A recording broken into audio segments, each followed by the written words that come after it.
So today I'm going to show you how to smoke a delicious juicy brisket using the pit barrel cooker, cooking it only 6 hours. Alright guys, so here's the rub, not that kind of rub. I said that this brisket was cooked in 6 hours and it is kind of true. The brisket's cooked for 6 hours on the pit barrel cooker, then it is put into a 160-degree holding oven for at least 10 hours. So technically you could say it was cooked for 16 hours. That being said, it's only going to be on that pit barrel cooker for 6 hours, which is fantastic for a brisket. Now, I got this idea from a comment I received on one of my brisket videos. It was from Guns Donovan, and as soon as I read his method to cooking a brisket, I knew it was going to be fantastic and I had to give it a try. So big shout out to Guns Donovan for that comment. Thank you very much. And I am excited to give this method a try. So this method is super simple and it uses the pit barrel cooker, which I absolutely love. Pit barrel cooker is a fantastic barrel smoker that uses direct heat style of cooking, and it adds phenomenal flavor onto any meat you cook on it. But let's go right into getting this brisket trimmed and seasoned so we can get it on the smoker, and I will explain the method as the video goes on.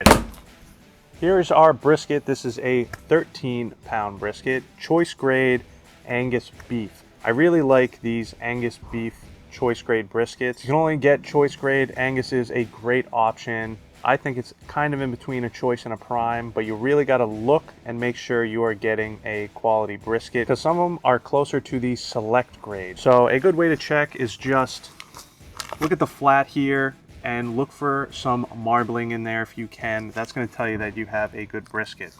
Now, before I go ahead and open this up and get it trimmed, I did already start my pit barrel cooker up because it needs about a half an hour to get warmed up. I'm using lump charcoal today with some mesquite wood chunks because I want to get some really good smoke flavor on this thing. Now, I didn't ask Guns what kind of charcoal he was using. I believe lump charcoal is going to be the better kind to use for this because it burns a little bit hotter. Since it's such a short cook, I think we're going to want that. I also really prefer the lump charcoal over the briquettes in the pit barrel cooker. But let's go ahead and get this opened up so we can get it trimmed.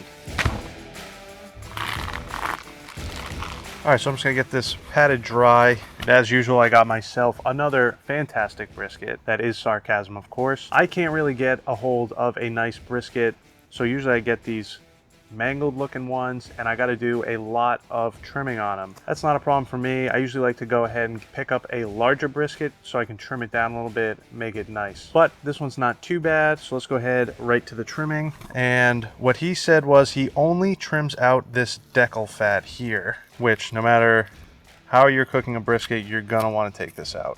This will be nearly impossible to render out of this brisket, so go ahead and just cut that right out of there. This is pretty easy to get out. Most of the times it kind of just peels right out of the brisket, and then you can use the tip of your knife to just finish working it out of there.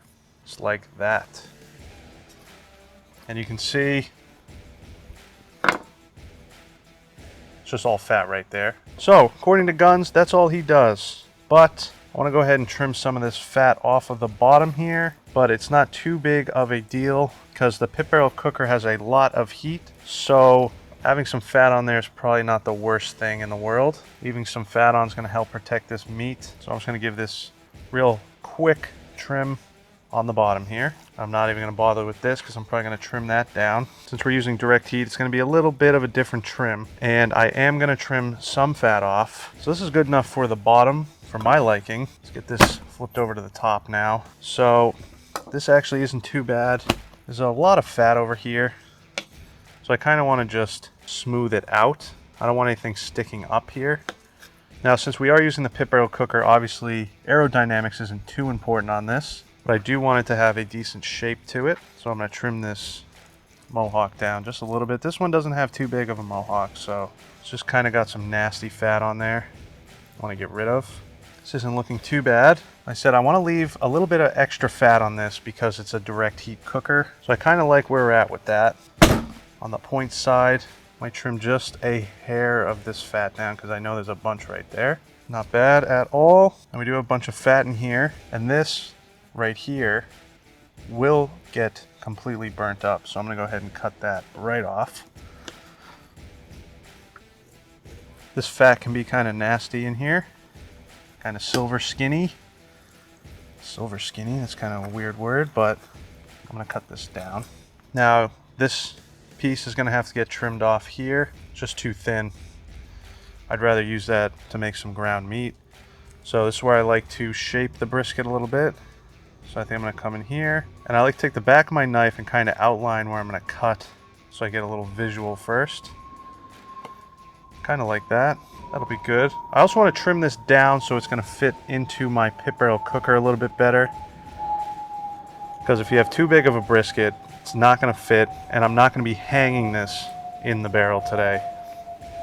This is gonna be going right on the grates.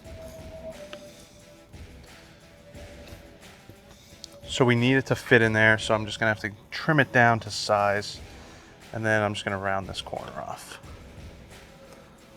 And then I want to just trim the little edge off here. You can see all that oxidized meat. I like to kind of just get rid of that. Flip this over, make it easier to trim this down. Okay, so this is not looking too bad right now. Just give it a once over, kind of just round some of these corners off. All right, I kind of like that, how it is now.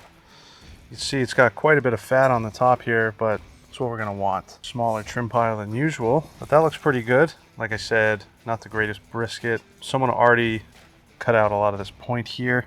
All right, so all I'm gonna do is kind of trim a little bit of this fat in here. There's a huge pocket. Just wanna take some of it out. All right, not the best looking brisket that I've got. Kind of see here, it's a big dip.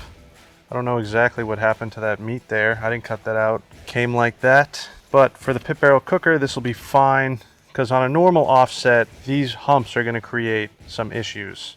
Since we're just going to be getting heat from the bottom, it's not going to be that big a deal. And then what I like to do is kind of just push down and smooth this brisket out. Not too bad though. All right, now for seasoning, he kept it pretty simple. He's just gonna use equal parts salt, pepper, garlic, and I'm totally on board with that. Now with my briskets, I do like to use Lowry's, and the reason for that is it has a little bit of sugar in that seasoning, and I really like the added sweetness onto the brisket. The problem with using that on the pit barrel cooker is since it is direct heat, there is the chance that that sugar will burn. So today I'm gonna leave it out, just go with that salt, pepper, garlic. So for a binder, he said lard, which I think is a great idea, but just gonna use some beef tallow today, which is the same thing. Beef tallow comes from the cow, lard is usually from a pig, so I think this will be totally fine. So I'm gonna grab a handful of tallow and just rub it all over this brisket. It's kind of strange rubbing beef fat onto beef fat, but hey, this is gonna really help that seasoning stick for sure. And I'm surprised I don't see more people do this. So when this tallow hits this cold brisket, it's really going to start to thicken up and get nice and tacky. So as binders go, I think this might be one of my favorites so far. I usually don't like using a binder. In my Franklin brisket video, I used pickle juice. Was kind of a fan of that. You don't really get much flavor, but this is really going to help that seasoning stick for sure. So that's that. Let's get our seasoning. So I'm going to go on with this black pepper first. Whenever I'm doing brisket, I do the black pepper first, because I want the pepper to be the prominent seasoning. So all this pepper is going to stick because it's the first seasoning on the brisket. I think the pepper is the most important seasoning for a brisket. Really gives you that bark and that flavor you get from a brisket. Pepper also is great at absorbing smoke flavor. So that's why I like to add it first and separately. And of course, I'm going to go on with a nice coating of black pepper. As you can see, that tallow does a great job as a binder. I'll go on with a little kosher salt. Then some garlic powder. Just a classic seasoning. Simple salt, pepper, garlic will do the trick. You don't have to get all complex with your seasoning. You can see it's got a nice coat of seasoning now. And then I just like to kind of pat it in. I'm not going to rub it in, but just pat it in nice. Make sure to get the sides. Go ahead and get this flipped over. And black pepper first with a good coating. Do not skimp on the black pepper. This is what makes a brisket a brisket. If you're worried about spiciness of black pepper, don't worry about it on a smoke. This stuff cooks long enough where it loses all that pungent, spicy black pepperness. So don't be afraid to go pretty heavy with the black pepper. Then our kosher salt. and then finish it off with that garlic powder. Oh, a little heavy there. So it's a little bit much on the garlic powder. What I'm gonna do is before I pat it in, I'm just gonna kind of shake it off there. All right, so this is all ready for the pit barrel cooker and it is up to temp. So let's go ahead, throw this on. All right, let's get this brisket onto the pit barrel. Now, if you guys are interested in these Grill Armor gloves, I will leave a link in the description. You can get 10% off your order. So you can hear that thing is fired up. Let's get this brisket. Hopefully it'll fit. And we are going fat side down. Just barely fits in here. So I'm gonna kind of just scrunch it up the best I can. Now, real quick, before this fire gets out of control, it's real hot over here, so that's where I'm putting the point. So if you have a hot part of your fire, make sure you get the point over that because there's more fat there, it can take the heat. So let's get these rods in. Get this cover on before it gets a little too hot. And we'll let it smoke. All right, so the brisket is on. Here's the game plan. It's going to be a 6-hour total cook time. This cook is going to be strictly by time, not by temperature. I will temp the brisket just so we can see where we're at. So we're gonna let it go for 3 hours, then we will flip it over and let it go for another 3. After 45 minutes on the pit barrel, we're going to mop it. Then we will mop it again at 90 minutes. We will mop it when we flip it. Then we will mop it after another 2 hours after it was flipped. So we're gonna have to go ahead and make a mop sauce, which I absolutely love mop sauces. And Guns was nice enough to leave his instructions to his mop sauce, and it is a fantastic one. I am going to add a few extra things to it, but it is a classic vinegar mop sauce, which I absolutely love. So let's get right into making this. So it's going to be a 50-50 mix of water and apple cider vinegar. So we'll start with the water, then add in our apple cider vinegar. I usually just go straight vinegar. Don't usually cut it with water, but that'll be fine. Now we are going to go in with some lemon juice. You always got to have lemon juice in a mop sauce. And this mop sauce really reminds me of the Eastern Carolina style mop sauces, which I love to use. So I'm using the juice from 2 lemons. Sometimes I'll slice the lemon up and just throw the slices right in there. Then he says to go in with a tablespoon of lard. Today I'm going to just be using this beef tallow. And this is an interesting ingredient for a mop sauce, but I really think it's a good idea. Definitely add a little bit of richness to it. Then about a handful of crushed red pepper, which again, classic for a Eastern Carolina mop sauce. And that is all he said. Like I mentioned, I'm gonna go in with a few extra ingredients. I like to add a little cayenne to my mop sauce, not too much. We already got all that crushed red pepper. We don't want it too spicy. Then some paprika. Love adding the paprika, adds a nice flavor. Good amount too. And that will be good. I'll just give this a little mix here.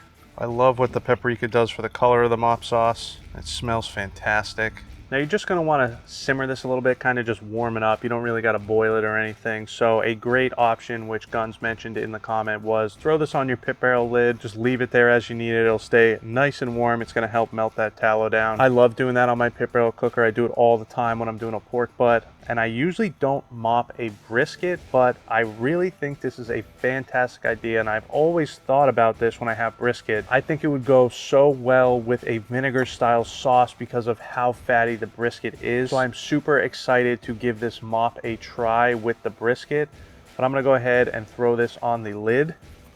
So now we just let that brisket cook, and I will see you at the 45-minute mark to check on it and give it a mop. All right, so it's been 45 minutes. Let's take a peek and mop this brisket. Oh yeah. Not much change. Wouldn't expect that after 45 minutes, but it is starting to smell very nice. So let's go ahead, just mop this brisket. I don't have a proper mop for this, but it's gonna have to do. And you still have to be careful at this stage because you don't want that seasoning to come off. So I'm gonna give this a nice coating of this mop sauce here. I gotta get one of those nice mops if I'm gonna be doing something like this, but I'll make do with this little rubber basting brush. As you can see, I'm not really touching the brisket because again, I'm worried about that seasoning coming off. So I'm just giving it a dip, dripping it all over this thing. This is going to be so good. I'm very excited about this. This might be my new go-to method for brisket. We will find out. All right, that should be good. Get this lid back on so we can start cooking. Get our mop sauce back on there. And I will see you in another 45 minutes. All right, it has been another 45 minutes for a total of an hour and a half. Ooh, looking good. Now you can see how smoky it is in there. When you're using the pit barrel cooker and it's getting super smoky, that is a great sign that you're starting to render fat. That means the fat is dripping down, steaming back up, and it's gonna give you phenomenal flavor. But let's go ahead and give this a mop with this delicious sauce we have here. Same thing as before, I'm not gonna rub it in because I still don't want that seasoning to come off. Once the seasoning starts to set a little more, it won't be such a big issue, but for now, we're just gonna drip it on like so. And this smells fantastic. This is so much different than a traditional offset smoker. This just reminds you of barbecue, the smell that you get out of this. Direct heat cooking is as old as time, and this is my preferred method for doing barbecue. It's just something different about it, and you get fantastic flavor. And a vinegar mop sauce is always a win in my book. I wanna get a lot of this mop sauce on here. It's a big piece of meat. Can take a lot of mop. That should be good. So I'm gonna get this lid on and we're gonna let this go another hour and a half and we'll come back out here and give it a flip. All right, we just hit the 3-hour mark on this brisket. Let's take a look. Ooh, this thing is looking very nice. See, it's getting a nice color. The bark is starting to build up a little bit. It's time to flip, so we'll take these rods out of here and give that thing a look. Nice and pretty. We got some bark starting to form on there. Looking pretty nice. Smells absolutely fantastic, and you can still see we got that nice smoke there. Going to give this another mop. And the crust has set up a little bit, so I'm not too worried about the seasoning coming off. But I'm gonna mop this top side, or bottom side actually, or non-fat side, let's say that. Give it a nice little mop in. Now, we can give this a flip.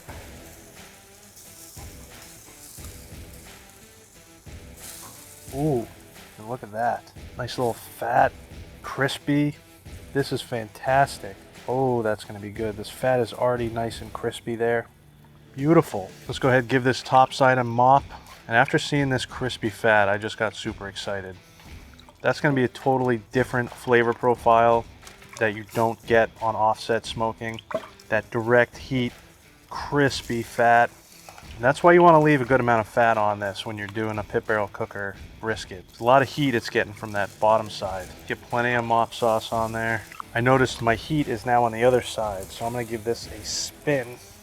Keep that point on the hot side. I'm going to let this go another couple hours, and I'll see you for another mop. All right, another 2 hours. Let's give this thing a look. Oh, yeah. See, we're getting some nice bark on this thing. So I did come out here an hour ago and give it another mop. So I mopped it an hour after flip, and now I'm going to mop it again at 2 hours. This thing smells amazing. Definitely doesn't have that usual bark that you get. Not surprised since we've been mopping this so often. So it looks like my coals are dying a little bit. So what I'm gonna do, pull these rods out. I'm gonna take this brisket and the grate right out. You can see not much coals down there left. Gonna get these mixed up a little bit. Just gonna let these coals light up again. All right, so that should be enough to get us through till the end of the cook for another hour.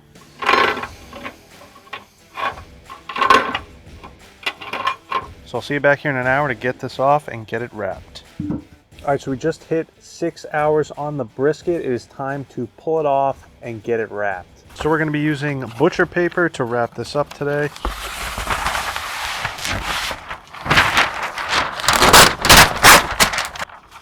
Now I'm going to get some of that mop sauce, and I'm going to wet this paper with this mop sauce. I like dampening the paper a little bit. It makes it easier to wrap up, Guns Donovan also said that he mops when he wraps, so we're gonna put some of this on the paper and then we'll put some more on the brisket when we get it down. And that should be good for now. Let me grab this brisket and check that out. This thing feels pretty good. It looks really nice. This is the fat side, non-fat side. But let me get this down quick. And before it cools off, I want to get a temp check on this. So let's see where we're at in the point. So you can see we're only at about 157 degrees there in the flat. Right about 150. So man, this thing is cold. It is not tender. Definitely needs some time. So I hope this is going to work out with the long hold, because this thing is sitting at only 150 degrees in the flat, almost 160 in the point. So I'm curious to see what happens with a long hold at 160 degrees, but let me get this mopped. So I want a good amount of this mop sauce on here. It smells really nice. Just hoping this long hold at 160 is going to render down that fat, but we will see. Very interested in this. This might change the game here. I mean, this is probably where you would wrap it and finish it off. So I'm thinking this might be fine as long as 160 degrees is enough to keep rendering down that fat. Because you'd usually wrap it up and let it go maybe for another 6 hours or so on that heat of the pit barrel, which is probably close to around 250. So maybe at 160 at a 10-hour cook is going to make this thing nice and tender. Like I said, I want a lot of this mop sauce on here. Good amount. This stuff smells fantastic, so I want to make sure I get a good amount. I still got a little bit of that mop sauce left over for tomorrow to try with this brisket. So I'm going to go ahead and get this wrapped up. Nice and tight. Now that the paper is a little moist, it's going to make it a little easier here. And I'm going to try and go fat side up, even though it doesn't really matter at this point. It's just how I like it, so that's what we're doing. There we are. Now, usually when I hold a brisket after it's cooked, I will let it come down to about 140 degrees before I wrap it up. Since this is not finished and I want it to continue to cook, I wrapped it up immediately. I'm gonna throw it on a pan, get it right in my warmer, and let it keep cooking. So I will see you guys tomorrow after this has been in the warmer for at least 10 hours. I'm probably gonna let it go a little longer, but I will see you tomorrow to unwrap this and give it a try. All right, here is the brisket. So it's supposed to be a 10-hour hold, but it's a little busy this morning, so this ended up being a 14-hour hold. So I'm sure you are just as curious as I am to see if this thing is actually going to be tender, because we pulled it off at the 150 to 155 range. Now, obviously, if you've cooked brisket before, you know that that is way too low to be pulling your brisket off. That is pretty much like an overcooked steak. So this would not be tender at all. So I'm curious to see what this long hold is gonna do for this brisket. Without further ado, let's get this unwrapped so we can slice right into it. So it does feel all right, but we won't know until we get it unwrapped. Smells fantastic. Looks very nice. And I didn't mention this, I had this in my warm holder at 160 degrees. It's a Cambro holder. It's inside my house, and man, the whole house smelled fantastic. It just smelled like exactly what you think barbecue is supposed to smell like. You could smell that vinegar sauce, and more importantly, you could smell that burning fat that you get from when the fat drips down into the coals and steams back up into your meat. So I've been dying to give this thing a try. And I can see a little piece of the fat here. It's definitely rendered there, but let's get it out, get it sliced up, see how it is. The bark is very soft, which I figured that, considering we did so much mopping, and it was held in that mop sauce as well. So it definitely looks a little different than your regular old brisket. You can see it doesn't have much of a bark. Just check that thing out. It does look nice, but again, I'm a little concerned about tenderness on this thing, but let's get it sliced up.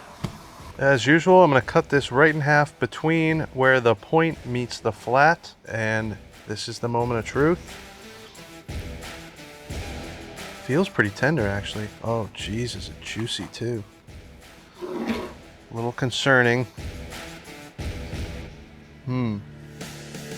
So, you can see here, it is nice and juicy, but there's this big pocket of fat here. This is not rendered down whatsoever. I can feel how tough that fat is.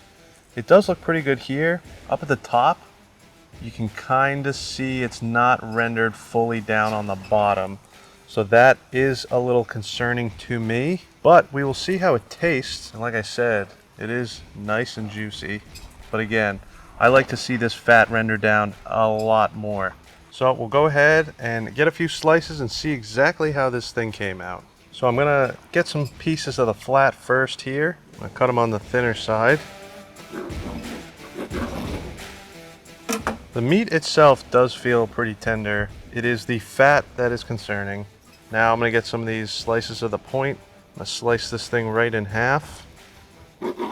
And yeah, you can see here, if you look closely, you can see that unrendered fat there in the meat.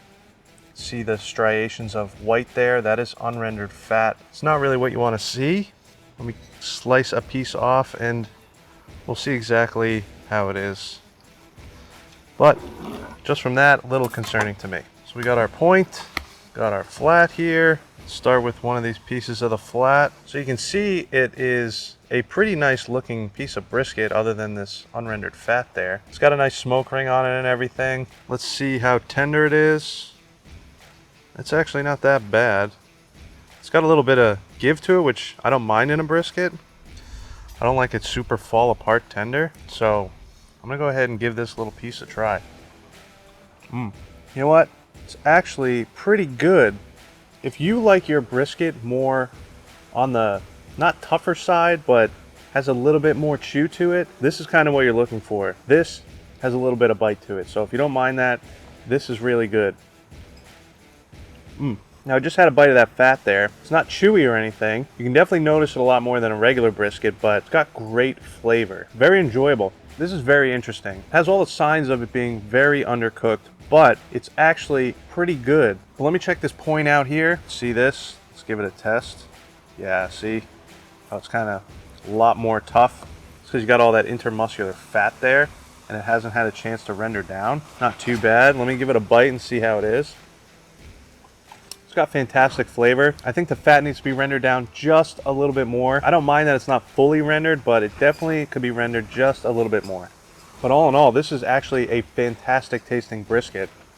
Now, I know you look at it and say, yeah, it's undercooked. Well, definitely by the look of it, you can see that pull on the point. Not really tender, but when you chew it up, it's not chewy at all. I've had undercooked briskets before, and this is not like that. That fat melts in your mouth. It's not a chewy kind of fat, and since it's not fully rendered out, it actually has phenomenal flavor in the fat there. Now I just want to try another piece in that mop sauce. I got that right here because this stuff smells fantastic.